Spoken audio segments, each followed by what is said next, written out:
Hello my dear students, स्वागत है आपका हमारे सरस्वती क्लासेस के यूट्यूब चैनल पे। मैं विनय प्रजापति, आपका कॉमर्स टीचर। लास्ट वीडियो में मैंने आपको 11th की क्लास के बारे में जो नियम बताए थे, golden rules of accounting, account करने से पहले उसके जो 3 नियम होते हैं, तो मैंने आपको पिछले वीडियो में बताए थे। सबसे पहला जो नियम बताया था मैंने, पर्सनल अकाउंट, रियल अकाउंट, और सबसे लास्ट वाला जो नियम था वो था नॉमिनल अकाउंट। जो पहला नियम था debit what comes in, credit what goes out, और debit the receiver, credit the giver. सबसे लास्ट जो नियम था debit all expenses and loss, credit all income and gain. 11th class में एक चैप्टर जो हमारा है अकाउंटिंग इक्वेशन वाला, जो चैप्टर है अकाउंटिंग इक्वेशन, उसका एक सवाल बताऊंगा आपको मैं। तो जो फॉर्मूला होता है assets equal to liabilities plus capital. Capital मतलब पूंजी, असेट मतलब संपत्ति, और लायबिलिटी मतलब दायित्व। तो अकाउंटिंग इक्वेशन वाला जो चैप्टर है क्लास 11th का,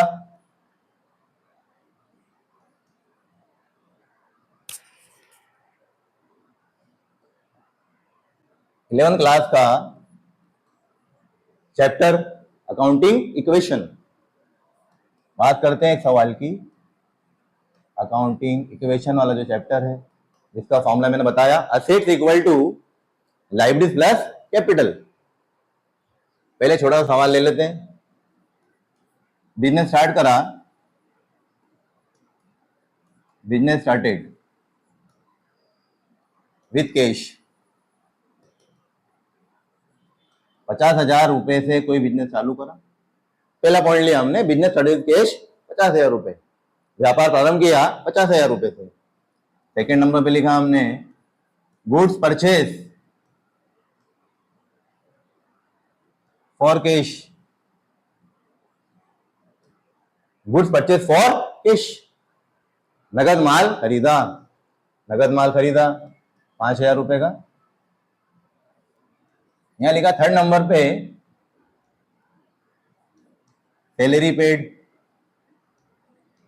सैलरी दी 2,000 रुपए। चैप्टर का नाम अकाउंटिंग इक्वेशन।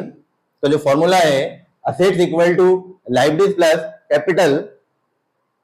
3 पॉइंट मैंने लिए हैं। ये छोटा सवाल, business started with cash 50,000, goods purchase for cash 5,000, और सैलरी पेड 2,000।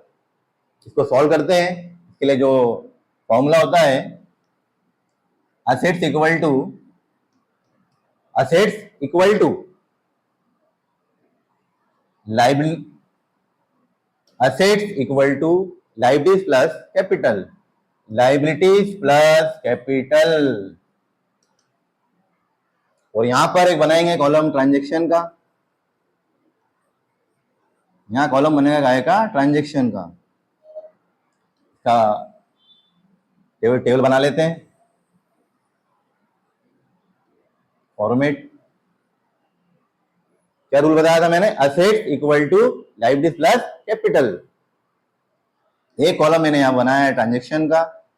ये लाइन मैंने खाली छोड़ी है। यहां पर क्या आएगा, ऊपर जो सवाल लिखा है वो आएगा। वहां पर सबसे लिखा है बिजनेस स्टार्टेड विद कैश, व्यापार चालू किया, कैश लगाया 50,000 रुपए। तो कैश हमारी संपत्ति होती है, तो कैश कहां पे आ जाएगा, असेट के कॉलम में।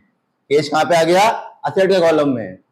फिर लिखा है गुड्स परचेज फॉर कैश, नगद माल खरीदा। नगद के लिए कैश पहले लिखा हुआ ऑलरेडी।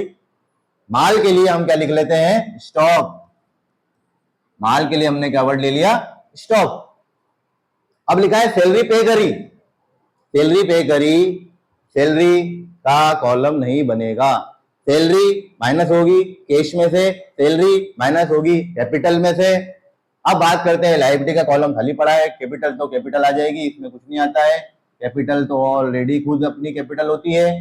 बात करते हैं लायबिलिटी की, लायबिलिटी में कुछ भी नहीं है। तो पहले काम करते हैं, लायबिलिटी में एक नाम लिख के छोड़ देते हैं, क्रेडिटर। क्रेडिटर वो होते हैं जिनको पैसा देना हो, नाम लिख के छोड़ देते हैं, भले उसके अमाउंट हो या ना हो, कोई दिक्कत नहीं है।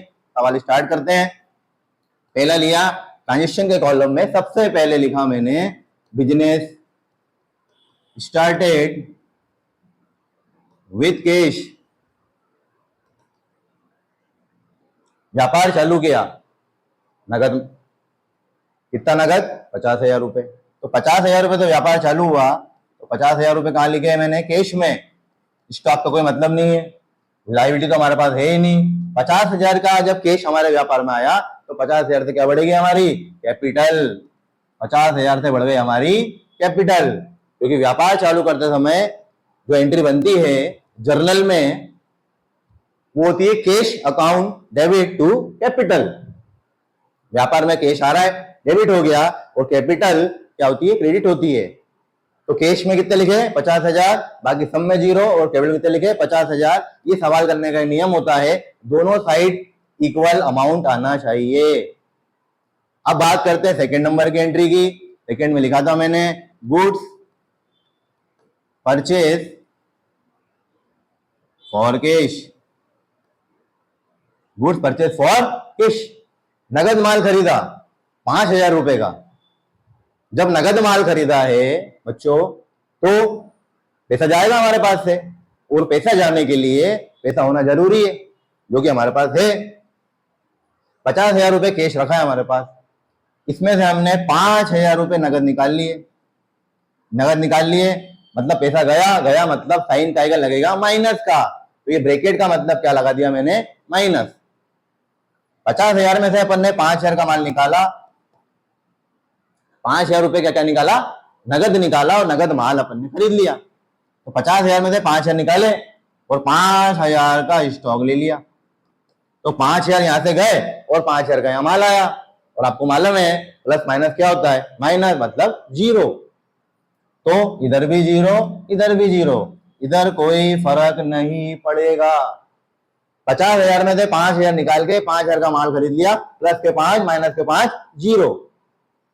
इक्वल चलना चाहिए दोनों साइड, क्योंकि फॉर्मूला है assets equal to liabilities plus capital. अब एक आंसर आएगा जिसको हम बोलेंगे न्यू इक्वेशन। न्यू इक्वेशन 50,000 में से मैंने 5,000 कम कर दिए तो कितने बचे 45,000। इधर 5,000 में 0 जोड़ दिए तो कितने हो गए 5,000। इधर 0 प्लस 0 तो कितने हो गए 0, और 50,000 में 0 कितने हो गए 50,000। मैंने क्या बोला है, दोनों साइड का टोटल इक्वल आएगा। इधर भी 50,000, 45,000 प्लस 5,000 50,000। अब आखिरी एंट्री कर लेते हैं। इसमें लिखा है सैलरी पे करी, क्या लिखा है, सैलरी पेड। जब सैलरी पे करेंगे तो उसका अलग से कोई कॉलम नहीं बनेगा। सैलरी पे करी 2,000 रुपए, तो कहां से माइनस होगा बच्चों, कैश में से। तो 2,000 रुपए कैश में से माइनस कर देते हैं, ब्रैकेट फिर बना दिया। जब सैलरी दे रहे हैं तो बाकी चीजों को कोई फर्क नहीं पड़ेगा, स्टॉक से कोई मतलब नहीं, 0, क्रेडिटर तो कुछ है ही नहीं। अब जब यहां से 2,000 माइनस हुए, कैश में से सैलरी दी है, एक्सपेंस हुआ है, तो कैश में 2,000 कम हुए, तो हमारी जो पूंजी है वो भी 2,000 से क्या होगी, कम होगी। कैपिटल भी 2,000 रुपए से क्या होगी, कम होगी। एंड में सवाल का तो आंसर आएगा। फिर बनाते हैं क्या, न्यू इक्वेशन। आखिरी आंसर 45 में से 2 माइनस करें कितने बचेंगे 43,000। इधर 5,000 और 0 ऐसा का ऐसे ही रहेगा, 5,000 ऐसा का ऐसे ही रहेगा, इधर 0 प्लस 0 ऐसा का ऐसे ही। 50 में 2 माइनस करेंगे तो कितना आएगा 48,000। जैसा कि मैंने बताया था इस सवाल के अंदर दोनों तरफ का टोटल हमेशा क्या चलेगा, इक्वल। 43,000 में जब मैं 5,000 जोड़ूंगा कितना आएगा 48,000, 48,000, 43 प्लस 5,000 इक्वल टू 48,000। और इस साइड का टोटल भी लगाएंगे तो कितना आ रहा है 48,000। इट मीन जो फॉर्मूला मैंने बताया था assets equal to liabilities plus capital, ये कंप्लीट हो गया। चैनल के एंड में हमारे वीडियोस को, हमारे चैनल को अब लाइक करें, सब्सक्राइब करें। मिलते अगले वीडियो में।